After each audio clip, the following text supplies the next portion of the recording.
ओम भद्रं कर्णेभिः शृणुयाम देवा भद्रं पश्येमाक्षभिर्यजत्राः स्थिरैरङ्गैस्तुष्टुवाग्ंसस्तनूभिर्व्यसेमहि देवहितं जदायुः। राष्ट्र, समस्त संसार, समस्त भूलोक पर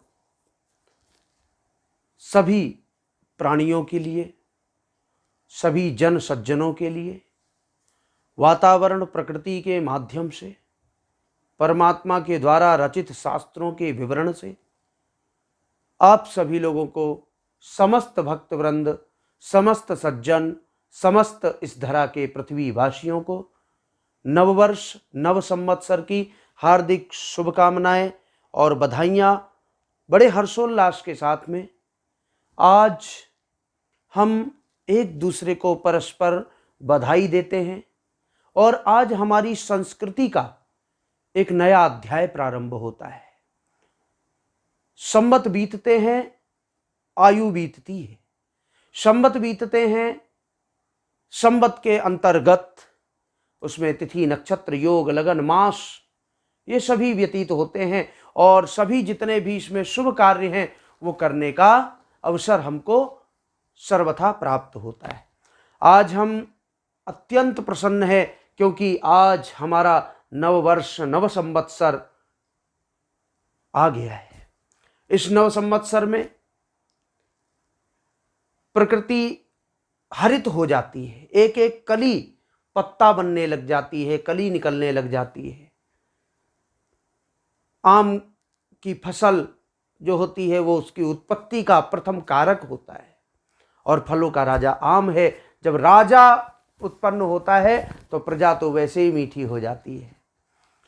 नवीन संवत्सर की बधाई देते हुए मैं आपको शुभकामनाएं सभी के साथ में बांटता हूं, परोसता हूं और आपसे ये जिज्ञासा रखता हूं कि आप भी सभी को नव संवत्सर की बधाई और शुभकामनाएं दें। कल का दिन अत्यंत महत्वपूर्ण है। शास्त्रों के अंतर्गत अगर जो देखा जाए तो कल मतलब नव संवत्सर की जो ये बेला है इसमें हम लोगों को अपने परिधान से लगा करके परिवेश तक को परिवर्तित करना होता है। उपवास का यह दिवस, उपवास के यह 9 दिन, 9 दिन उपवास का महत्व है। चैत्र नवरात्र और शारदीय नवरात्र। शारदीय नवरात्र में ठंड का आगमन होता है, शीतलता का आगमन होता है, शीत का आगमन होता है और चैत्र नवरात्र में ग्रीष्म का आगमन होता है। तो शीत और ग्रीष्म की संधि किसी पर प्रभावी ना हो, कोई भी अन्न किसी भी प्रकार से किसी को रोगी ना बना दे, इस वजह से सबको व्रत रहना पड़ता है। यह उपवास का महत्व है। इसी में हम सभी लोग बड़े हर्षोल्लास के साथ में मां भगवती का ध्यान करते हैं। मां भगवती के उन स्वरूपों का ध्यान करते हैं जिनके आशीर्वाद से, जिनकी प्रसन्नता से समस्त भूमंडल पर विद्यमान रहने वाले सभी जीवात्मा परमात्मा की सन्निधि में प्राप्त होते हुए अपने जीवन को संजोते हैं, संवारते हैं और लाभान्वित भी करते हैं। तो नवीन संवत्सर के इस महत्वशील अध्याय में आज एक नया अध्याय जुड़ने जा रहा है। तो हम इस नए अध्याय में अपने परिधान को बदलें। हम धोती और दुपट्टे में आकर के भस्म चंदन लगा करके भगवती की उपासना के लिए लालायित हों। भगवती की उपासना करें, उसमें स्वरूपों का पूजन होगा। प्रथमम शैलपुत्री चा, द्वितीयम ब्रह्मचारिणी, तृतीयम चंद्रघंटेति, कूष्मांडेति, चतुर्थकम पंचमम स्कंदमातेति, षष्ठम कात्यायनीति चा, सप्तमम कालरात्रीति, महागौरीति चाष्टमम। और फिर जब 9 कन्याओं का माताएं बहनें घर परिवार में पूजन करती हैं, उनके पाद प्रक्षालन करती हैं, उनके टीका करती हैं, रोली लगाती हैं। नवमम सिद्धिदात्री च नवदुर्गा प्रकीर्तिता। उस समय क्या आनंद होता है। हलवा और चना बनता है, खीर और पूड़ी बनती है और उसका भोग लगता है, कन्याओं का भोज होता है।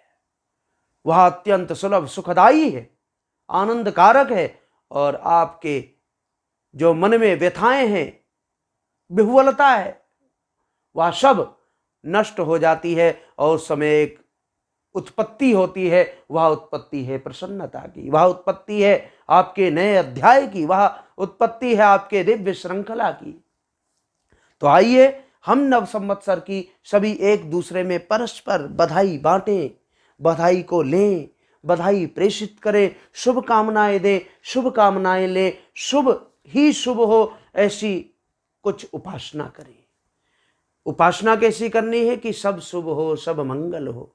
मैंने पहला मंत्र बोला, भद्रं कर्णेभिः शृणुयाम देवा भद्रं पश्येमाक्षभिर्यजत्राः।